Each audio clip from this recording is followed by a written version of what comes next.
Bonjour, je m'appelle Véronica Ogunleye, j'ai 32 ans, j'évolue dans la mode. Je suis la fondatrice de Time to Shine. Alors, Time to Shine est une marque qui a été créée en fin 2015 et nous évoluons dans tout ce qui est vêtements pour femmes parce que nous nous sommes rendus compte que la femme prenait plus de temps à se faire belle. Donc on s'est concentré sur les femmes. Alors nous faisons des robes de soirée, robes de cérémonie, nous faisons aussi du tradi moderne. Nous aimons bien utiliser le wax et de la soie.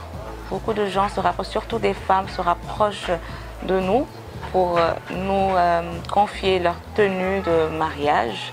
Surtout quand on parle de mariage traditionnel nigérian, comme chez moi, elles sont toujours prêtes à être au top.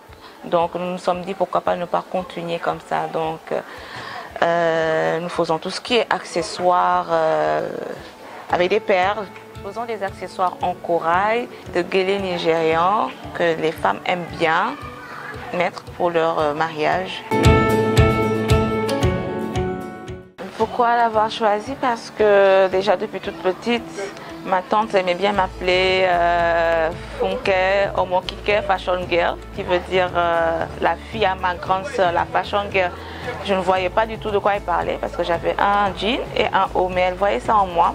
Et effectivement, en grandissant, moi-même, je me surprenais à faire des choix dans mes vêtements. Je me souviens qu'un jour, j'avais amené mon père dans une boutique où les vêtements étaient tellement chers, il était tellement surpris. Bon, après, en grandissant, je ne pouvais pas m'habiller sans mettre la petite touche Véro.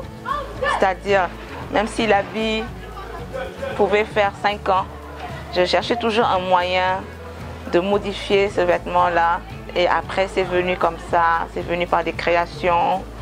Et j'ai commencé à habiller des gens et c'est comme ça que je suis rentrée dans la mode. C'est comme ça que je me suis spécialisée. Alors, avec quels moyens? J'ai démarré toute seule. Au début, j'avais d'abord mis mes créations en pratique. J'ai commencé par les dessins et j'avais organisé une petite fête. Donc, c'est en ce moment-là que les gens sont venus voir ce que je faisais et ces personnes ont commencé à prendre des commandes. Donc j'avais une seule machine et c'est comme ça que j'ai débuté. C'était très dur, pas de moyens financiers. J'ai commencé avec le peu que j'avais et au fur et à mesure, je continue. Alors, ce qui me motive, c'est ces femmes qui font confiance à mon talent et qui aiment bien la manière dont je noue les foulards, les guélés nigérians. J'ai voulu arrêter un moment et au moment d'arrêter, c'est là où je vois des gens qui m'appellent. Oui, vous faites le foulard à combien? Je veux une tenue pour le mariage, je me marie bientôt. Et je me suis dit, attends, je vais continuer, je ne vais pas laisser. Une autre source de motivation, ma fille que je vois grandir tous les jours et qui me dit, maman, je suis fière de toi. Même si je fais un petit truc, elle me dit, je suis fière de toi. Et c'est joli, maman la styliste, maman la star. Elle m'appelle comme ça, donc ça me motive et ça me fait plaisir en même temps. Donc du coup, je continue.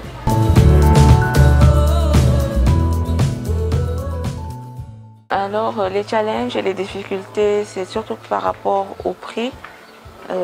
Les prix des produits que je vends, les prix qui ne sont pas trop, que les gens trouvent un peu trop chers, parce que effectivement ces produits-là, on ne les trouve pas au Sénégal. Donc si par exemple une femme veut des colliers en corail ou des accessoires pour un mariage, et que cette personne-là ne fasse pas d'effort pour acheter à un prix, le prix que j'aurais déjà prévu, c'est un peu difficile parce que ce sont des produits qui sont un peu trop chers au pays. Alors une autre difficulté, c'est par rapport à mon équipe que j'essaie de gérer tous les jours. Je me rapproche d'elle.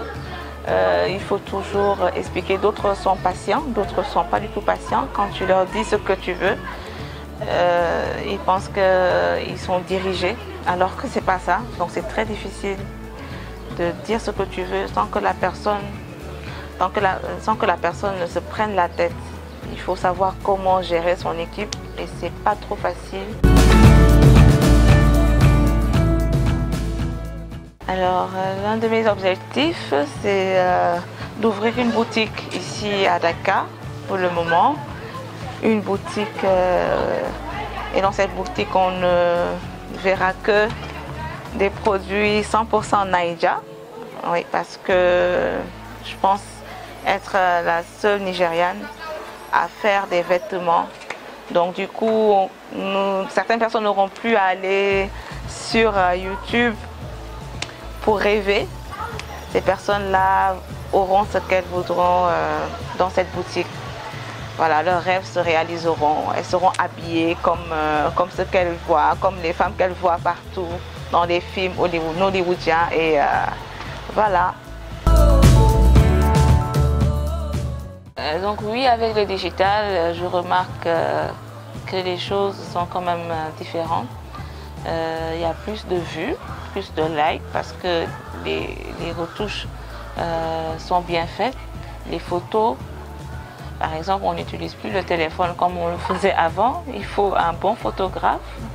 Et je remarque avec les réseaux sociaux quand même, j'ai eu beaucoup plus de clientes. Voilà. Alors, malgré les difficultés que j'avais rencontrées au début, cela ne m'a pas empêché d'organiser un défilé de mode. Et pour cela, avec l'aide de mes amis, bien sûr, qui me poussaient toujours à aller de l'avant. Grâce à elles, aujourd'hui, j'ai fait la rencontre de pas mal de personnes comme Adama Paris, qui ne pouvaient pas être là, mais qui a pris le temps de me conseiller, qui m'a donné envie d'y croire. Elle, Awadi, d'Araji Family, Dongodi. En fait, ce sont ces personnalités-là. J'ai eu les conseils de chacune de ces personnes et c'est des choses que je ne suis pas prête à oublier du tout. Et puis voilà, pas longtemps aussi, j'ai eu la chance d'avoir habillé les étudiants de la Sonatel Academy. Donc voilà, c'est ce que je ne suis pas prête à oublier du tout. Donc ce sont ces choses-là qui font qu'aujourd'hui je suis la même. Voilà. Alors récemment, j'ai eu le privilège d'avoir habillé Karel, les gourmandises de Karel. Et cela aussi m'a donné le courage de foncer et d'aller jusqu'au bout de mes rêves. J'ai eu aussi l'honneur d'avoir habillé Corinne, des ateliers de Corinne. Et ben, je leur conseillerais de foncer, de continuer et de croire en leurs rêves.